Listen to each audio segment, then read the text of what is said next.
사람의 목숨, 그 무엇보다 가장 귀중하죠. 그래서 이 목숨은 함부로 취급하면 안 됩니다. 내 것 같으면, 마음에 안 들면 그냥 끊어버려도 되겠지만 내 것이 아닌 하나님의 것이기 때문에 함부로 취급하고 내 마음대로 처리하면 안 됩니다.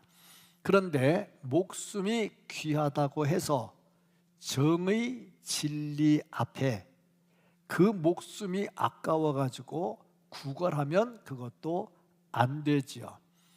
정의 앞에, 진리 앞에 목숨을 아까워하지 않죠. 그런 사람들을 우리는 굉장한 칭찬과 격려를 하죠. 이순신 장군 같은 사람들, 또 우리가 잘 알고 있는 그 안중근 의사 같은 사람들, 목숨을 아까워하지 않고 던졌죠. 그런 사람들이 있어서 나라가 좋은 나라가 될 수 있지요. 그런데 이거보다 더 귀중한 게 뭐냐면, 목숨을 끊지도 않고 구걸하지도 않지만 평생 복음과 함께 살아가는 사람, 굉장히 중요합니다. 왜냐하면 순교는 한순간만 참으면 돼. 목을 매달아서 순교한다든지 칼로 목을 자른다든지 이런 거는 잠깐만 참으면 끝나. 그런데 예수님과 함께 사는 것은 평생을 같이 해야 돼. 그러면서 끊을 수도 없어. 끝까지 가야 돼. 그러니까 이것이 얼마나 귀중한가. 오늘 본문 말씀을 보면 사도 바울이 이러한 자신의 모습을 뭐라고 말했냐면, 내 목숨이 다하기까지, 내 생명이 다하기까지, 그렇게 고백을 합니다. 이런 바울의 삶은 디모데후서 4장 6절부터 8절에서 잘 정리해서 기록을 해놨죠. 이 본문 말씀과 디모데후서 4장 6절부터 8절까지 말씀을 비교해서 보면 참 은혜가 되지요. 나의 달려갈 길 다 마치고 믿음을 지켰으니 이제 후로는 나를 위하여 의의 면류관이 예비되었느니라. 나뿐만 아니라 주의 나타나심을 사모하는 모든 자에게도니라 하는 그런 말씀. 달려갈 길 다 마치고 믿음을 지켰다 하는 겁니다. 자, 그러면 사도 바울이 이렇게 달려갈 길 다 마치고 믿음을 지키면서 목숨을 다하기까지 함께 했던 복음, 도대체 사도 바울은 어떻게 했을까? 그렇다면 이 복음을 가지고 있는 우리들은 어떻게 살아야 할까 하는 말씀이죠. 오늘 이 말씀 속에서 정말 복음과 함께하는 우리들이 복음의 은혜도 넘칠 뿐더러 내가 가진 이 복음을 또 다른 사람에게 전해서 그들도 이 복음을 가지고 살아가게 하는데 목숨 다하기까지, 생명 다하기까지 할 수 있는 은혜가 있기를 주님의 이름으로 축복합니다. 아멘. 먼저 이 말씀을 통해서 사도 바울이 어떻게 했는가 하는 것을 보니까 영접하면서 복음을 증거했다 하는 겁니다. 사도 바울이 로마에서 복음을 전했는데 이제 어떤 신분이었느냐? 죄수의 신분이었습니다. 죄수의 신분인데 감옥에 갇히지는 않았어요. 왜냐하면 아직 형이 확정되지를 않았지요. 그런데 완전 자유도 없습니다. 왜? 놓아주면 도망가면 안 되잖아요. 그래서 사도 바울을 어떻게 했느냐면 가택연금식으로 사도 바울에게 조심하도록 해놨죠. 그러니까 사도 바울은 새 집을 하나 얻어가지고, 새방 얻어가지고 거기서 살면서 그 집 바깥으로 못 나가는 거죠. 근데 복음은 열심히 증거해야 되겠고 나가지는 못하고, 그래서 할 수 있는 일, 니네가 와라 이거지. 니네가 와라, 영접하는 거죠. 자기 집을 오픈해서 영접해. 그런데 사도 바울이 가택연금 상태에 있었는데 사도 바울을 고소한 사람들은 재판 법정에 나타나지를 않았다고 그래요. 원래 재판은 고소한 사람이 와야 되잖아. 근데 안 나타났다고 그래요. 그런데 학자들 이야기를 들어보니까 왜 그랬느냐 하면 사도 바울을 고소했는데 만약에 사도 바울이 무죄가 돼버리면 고소한 사람들 어떻게 됩니까? 무고죄에 걸립니다. 무고죄는 굉장히 큰 죄입니다. 특별히 이 당시 로마는 재판을 하는 데 있어서 무고한 사람들, 무고죄에 걸린 사람들은 굉장히 엄중하게 처벌을 했다고 그래요. 그러니까 바울을 고소한 사람들이 나타나지를 못하는 거지요. 사도 바울은 아직 죄가 확정이 안 됐으니까 자기가 이제 새 집을 얻어가지고 새 집에 거하면서 사람들이 올 때에 그 사람들에게 복음을 전합니다. 그러고 보니 찾아가는 전도도 있지만 오도록 하는 전도가 있어. 참 묘하지요? 사람이 몸에서 나온 더러운 배설물은 다른 사람을 쫓아내. 절로 도망가게, 이쪽으로 못 오게 해. 그런데 향기로운 꽃은 자꾸 오도록 만들어.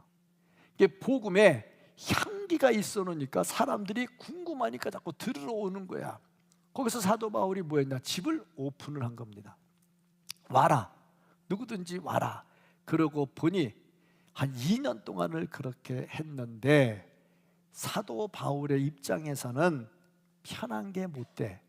왜 편한 게 못 되냐? 자기 사생활이 있잖아요.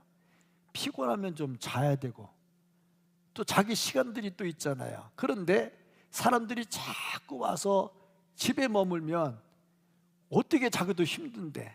그러고 보니까 영접하는 데 필요한 게 뭐냐면 희생하는 거라 이거죠. 시간도 희생하고 또 사람들이 오잖아요. 오면 때 되면 밥 먹어야 되잖아. 그 밥도 내놔야 되지.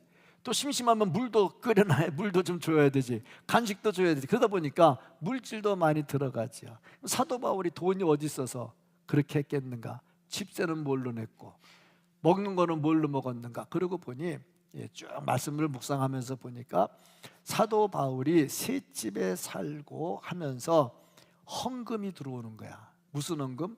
빌립보 교회가 사도 바울이 쓸 수 있을 만큼 헌금을 또 해줬고 또 사도 바울 자기도 천막을 이렇게 만드는 기술이 있으니까 틈새 일하면서 부업도 했고 또 말씀을 들으러 온 사람들이 그냥 온 게 아니라 말씀 듣다가 또 은혜가 되면 헌금도 하고 그걸 가지고 잘 운영하면서 2년 동안 복음을 전했다 하는 겁니다. 근데 중요한 것은 개방하는 거, 오픈하는 것은 쉽지 않다. 요즘 신방을 다니는데요, 목사가 등록 신방을 집으로 안 가고 교회로 오라고 그래. 왜? 집으로 오면 목사가 오면 청소 한 번 더 해야 되잖아.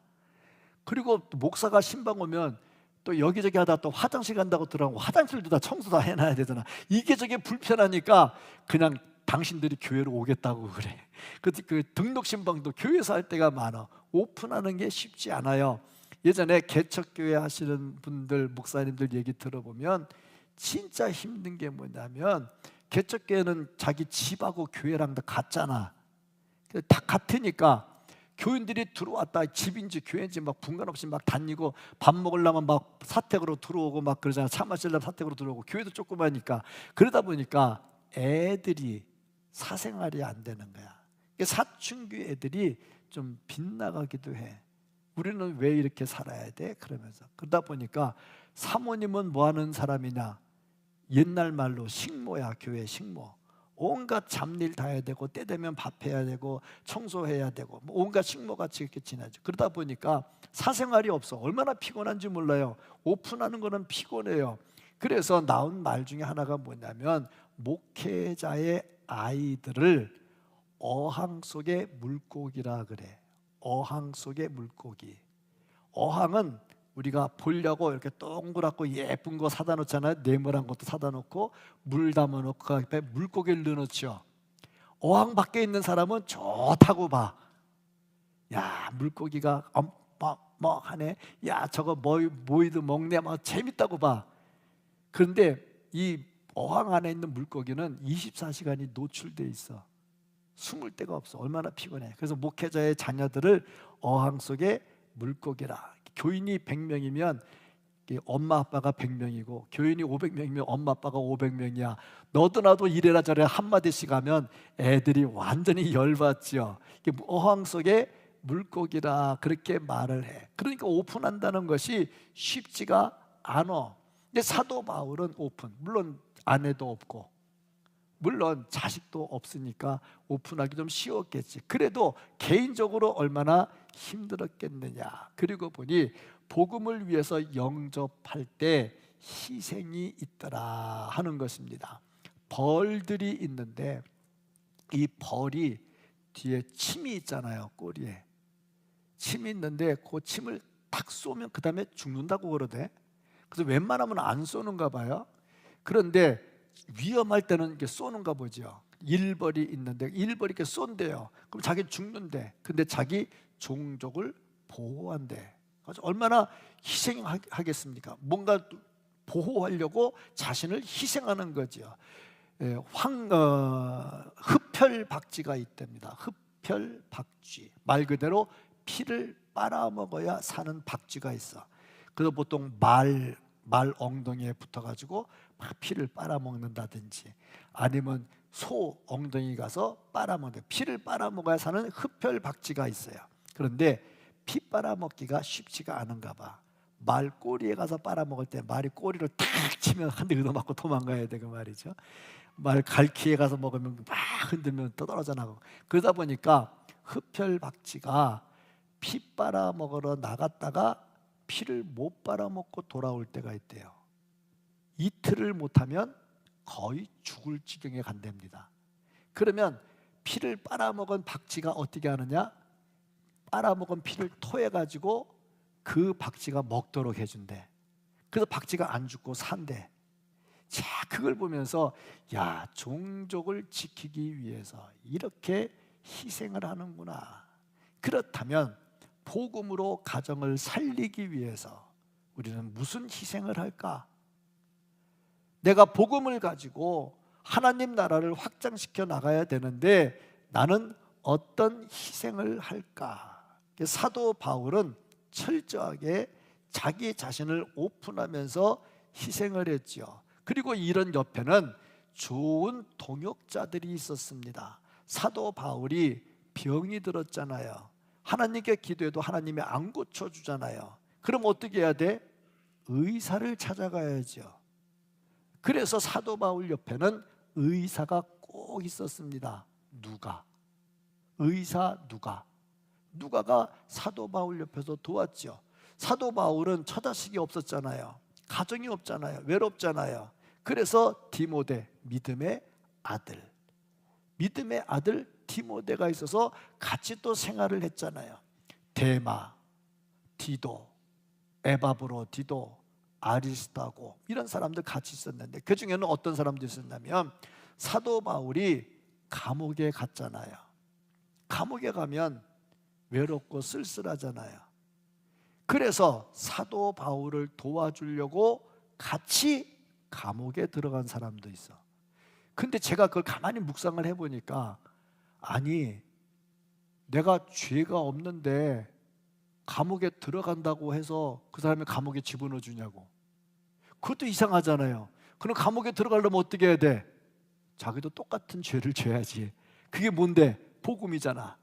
그러고 보니까 같이 동역을 하는데 감옥까지 들어가면서 같이 동역을 했다 이겁니다. 이걸 보니까요, 복음은 어느 한 사람의 힘으로 되는 게 아니고, 목사가 막 능력이 있어가지고 막 불같은 능력이 있어도 뭐 병자 고치고 암덩어리 떨어져 나가고 그러면 그것 때문에 사람들이 오기는 오겠지. 근데 그렇지 않은 이상 목사가 아무리 능력이 있다 한들 혼자 능력 가지고 교회가 부흥이 되겠냐고요. 성도들이 함께 해야 되겠죠. 이렇게 자기 자신을 오픈하고 영접하고 헌신하는 사람들이 있을 때 복음은 끝까지 전파된다 하는 겁니다. 총동원 전도주의를 하는데 필요한 것은 오픈이죠. 더 좋은 것은 내 집을 오픈해서 대상자를 초대해가지고 같이 다과를 나누거나 같이 음식을 나누면 마음이 확 열리죠. 이런 말을 제가 들었어요. 입이 열려야 마음이 열린다. 입이 왜 열려요? 먹으려고 열리지. 그러니까 전도는 먹여야 된다는 거야. 입이 열리면 마음이 열린대. 그러니까 그만큼 희생과 헌신이 있는 겁니다. 내가 뭔가 좀 상대편의 입에다가 넣어주려면은 커피를 먹어도 커피값이 나갈 것이고 밥을 먹으면 밥값이 나갈 거 아닙니까? 근데 입이 열려야 마음이 열린다는 거야. 이 사람의 마음이 참 묘해요. 그래서 뭐 오면은 교통비라도 주면 사람들이 회의하러 잘 와. 근데 교통비 안 주면 회의하러 잘 안 와. 그거 보면은 뭔가 입이 열려야 된다. 사도 바울이 했던 게 바로 그겁니다. 자기 자신의 마음을 열면서 찾아오는 사람들을 입을 열어주는 거죠. 희생하는 거죠. 희생이 있을 때 복음이 전파되더라 하는 겁니다. 총동원 전도주일에 정말 영접하는 은혜가 있기를 축복합니다.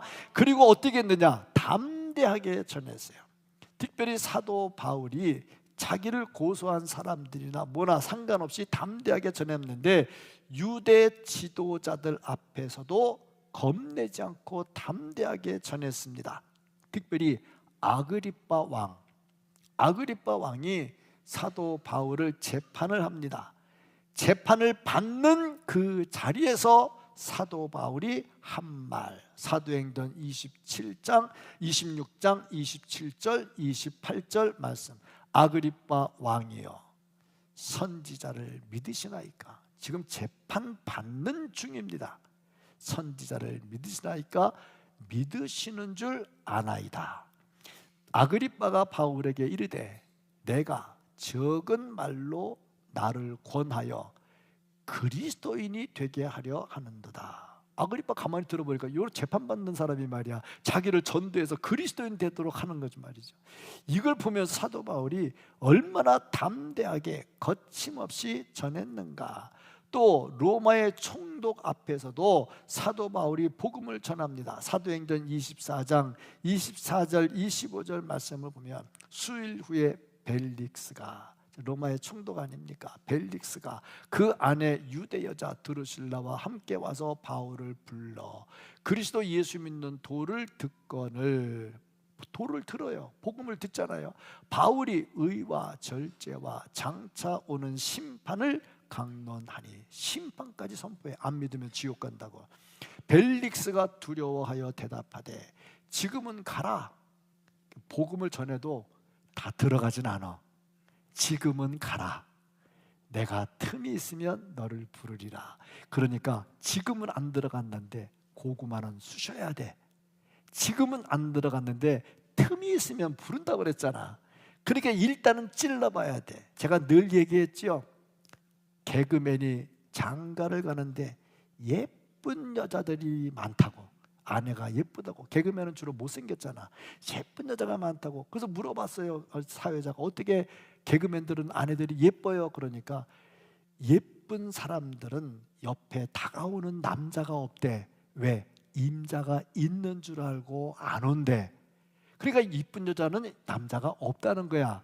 개그맨은 가가지고 너 나랑 결혼할래? 그러고 찔르지. 그러면 여자가 없으니까 좋아가지고 한대.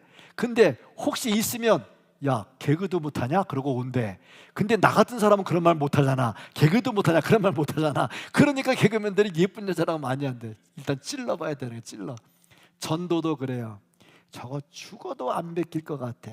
내가 몇 년 찔렀는데 안 들어가. 근데 두려워할 필요 없어. 사도 바울이 재판받는 중에 재판관 앞에서도 전도를 하잖아. 찔러보는 거야. 찔러보니까 나중에 다시 와 그때 얘기하자 하잖아. 찔르니까 이미 찔른 만큼 들어갔잖아. 그러니까 두려워하지 말라 이 말입니다. 거침없이. 제가 어느 글을 읽었는데 1959년도 구소련입니다. 옛날 소련 모스크바에서 엑스포 개막식이 열렸습니다. 그 당시 후르시초프가 나타나서 인사를 하려고 하고 그 식을 진행하는데 펩시콜라 세일즈맨, 캔들이라고 하는 사람이 그 자리에 나왔습니다. 그래서 펩시콜라를 따라가지고 컵을 후르시초프한테 주면서 이거 콜라 잡수세요 그렇게 얘기한 거야. 행사장에서. 얼마나 난감했겠습니까? 사람들 난리가 났죠. 저 무슨 일 벌어질까? 그 난리가 났는데 후르시초프가 그 콜라를 받아가지고 먹었답니다. 그리고 그 옆에 있던 미국 대통령 닉슨에게도 한 잔을 줬대요. 근데 그게 이제 사진에 딱 찍혀가지고 다음날 신문에 대문짝만하게 난 거죠. 그로 인해서 펩시콜라가 얼마나 왕성했던지 코카콜라를 뒤집었다는 거 아닙니까? 거기서. 자, 거기서 끝나지 않았어요. 또 한마디 더 했죠. 자, 그러니까 이 모스크바에 펩시콜라 공장을 하나 지읍시다. 그러니까 그래라 그러고 했대. 사람들이 놀란 겁니다. 기적이 일어난 거죠. 왜 그랬어요? 처음부터 이 펩시콜라 직원이 야, 내가 감히 어떻게 소련의 최고자인 후르시초프에게 내가 콜라를 권하냐?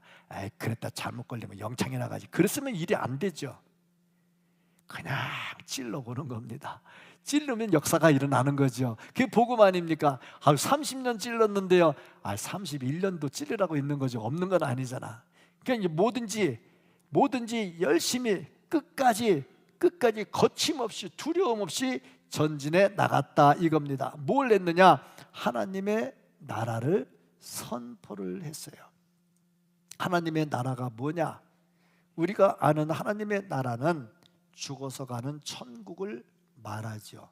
그런데 하나님의 나라는 죽어서 가는 천국만 말하지는 않습니다. 하나님이 다스리고 하나님의 통치가 있고 그 말씀을 듣는 백성이 있는 곳을 하나님의 나라라고 그럽니다. 하나님의 나라, 지금 우리 대동교회 지금 예배 드리고 있는데 여기가 하나님의 나라입니다. 왜 하나님의 나라냐? 하나님의 말씀이 선포되고 있고요, 이 말씀을 듣는 하나님의 백성이 있어요. 통치가 이루어지고 있고 이 대동교회라고 하는 땅 안에서 하나님의 통치가 이루어지고 있으니까 여기는 뭐냐? 하나님의 나라인 거야. 왜냐? 나라가 되려면 주권이 있어야 되고 국민이 있어야 되고 땅이 있어야 되잖아. 하나님의 절대 주권이 있고 우리 하나님의 백성이 있고 대동교회라고 하는 땅이 있잖아. 여기는 하나님의 나라입니다. 우리는 뭐냐? 하나님의 백성입니다. 그래서 우리는 이 하나님의 나라를 이루어 가다가 마지막에 이 세상 떠날 때 영원한 천국으로 들어가게 되죠. 이것을 사도 바울이 열심히 전했습니다. 예수 그리스도가 이 모든 일을 전했다. 한데 어떻게 했느냐? 담대히 전했다. 이제 사도 바울도 죽을 때가 다 됐습니다. 그럼에도 불구하고 담대하게 전했습니다. 자, 영접했지요? 담대하게 전했지요. 거기서 끝나지 않고 더 중요한 거 하나님이 도와주십니다. 이 전에는 사도 바울이 전할 때 못 전하게 방해하는 사람이 많았어요. 그런데 이제는 사도 바울이 복음을 전할 때 방해하는 사람이 없어요. 31절 말씀을 보면요, 하나님의 나라를 전파하며 주 예수 그리스도에 관한 모든 것을 담대하게, 그 다음에 거침없이. 걸리는 게 없어요. 앞에 옛날엔 걸리는 게 많았거든. 거침없이 다 가르쳤다는 얘기입니다. 복음을 전할 때 하나님께서 도와주시더라는 거죠.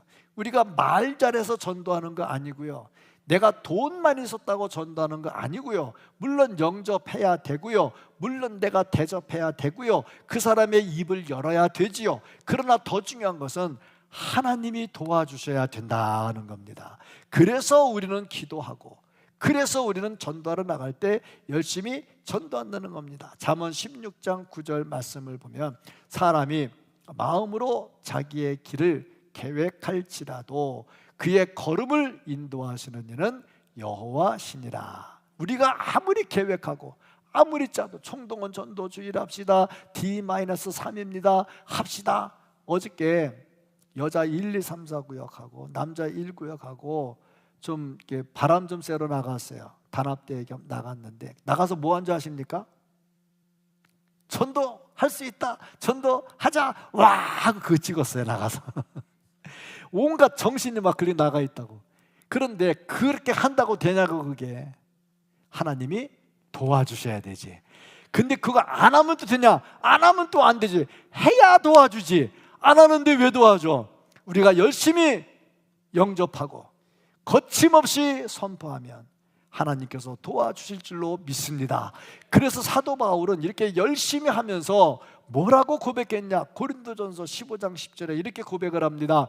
그러나 나의 나된 것은 하나님의 은혜로 된 것이니 내게 주신 그의 은혜가 헛되지 아니하며 내가 모든 사도보다 더 많이 수고하였으나 내가 한 것이 아니요 오직 나와 함께 하신 하나님의 은혜로다. 열심히 수고했어요. 다른 사도보다 더 한다고 자부심을 가졌어요. 그런데 내가 한 게 아니라 하나님께서 해 주셨다 하는 겁니다. 우리가 열심히 할 때 반드시 하나님께서 도와주실 줄로 믿습니다. 내가 시간을 투자하고 내가 물질을 투자하고 목숨을 다한다 할지라도 하나님께서 도와주지 않으시면 열매가 나타날 수 없지요. 하나님이 도우셔야 된다. 무슨 일이든 마지막이 중요합니다. 마라톤 할 때 텔레비전에 중계를 해요. 근데 보통 2시간 더 뛰는데 텔레비전을 2시간 더 똑같은 걸 계속 보고 있어야 돼. 여러분 끝까지 보십니까?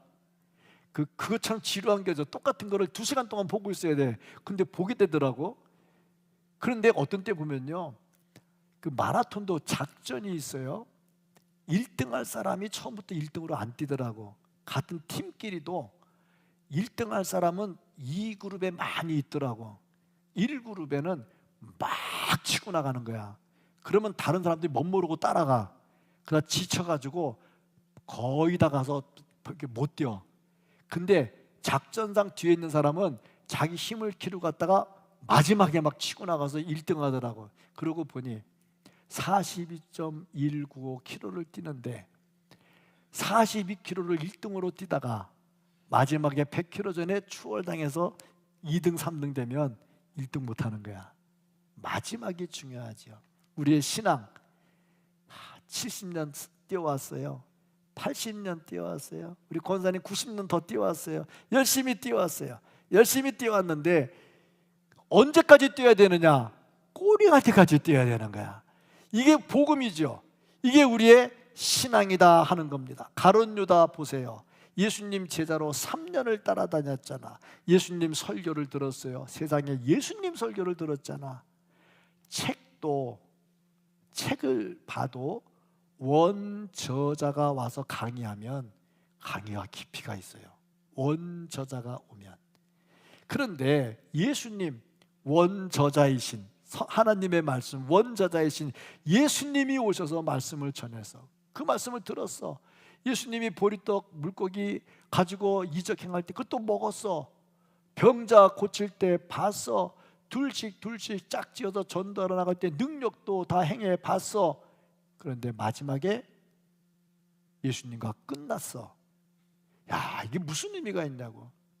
마지막까지 가야 된다. 사도 바울은 어떻게 했느냐? 나의 달려갈 길 다 마치고 믿음을 지켰으니 끝까지 갔다는 얘기죠. 이제 우리에게 필요한 것이 뭐냐? 우리에겐 복음이 들어와 있어요. 복음이 들어와 있으면 이제 어떻게 해야 되느냐? 끝까지 가야 돼요. 어디가 끝이냐? 천국이 끝인 거예요. 거기까지 달려가야 된다는 거죠. 나는 이 복음을 가지고 있어요. 너무 좋아요. 근데 내 옆에는 없어요. 그러면 어떻게 되느냐? 이걸 줘야죠. 세상에 흡혈 박쥐도 자기가 먹은 피를 토해서 옆에 박쥐 먹여서 살린다는데 하물며 복음이 들어와 있는 우리가 내 가족이나 내 친구나 내 구역을 살리지 않으면 어떻게 되겠느냐? 그래서 우리는 달려가는데 언제까지? 한 번 안 된다고 포기하지 말고 두 번 안 된다고 포기하지 말고 3번 계속해서 달려가다 보면 마지막에 영광의 열매가 맺힐 날이 올 줄로 믿습니다. 천국까지 이런 복음을 가지고 달려갈 수 있는 우리 모두가 될 수 있기를 예수님 이름으로 축복합니다. 아멘.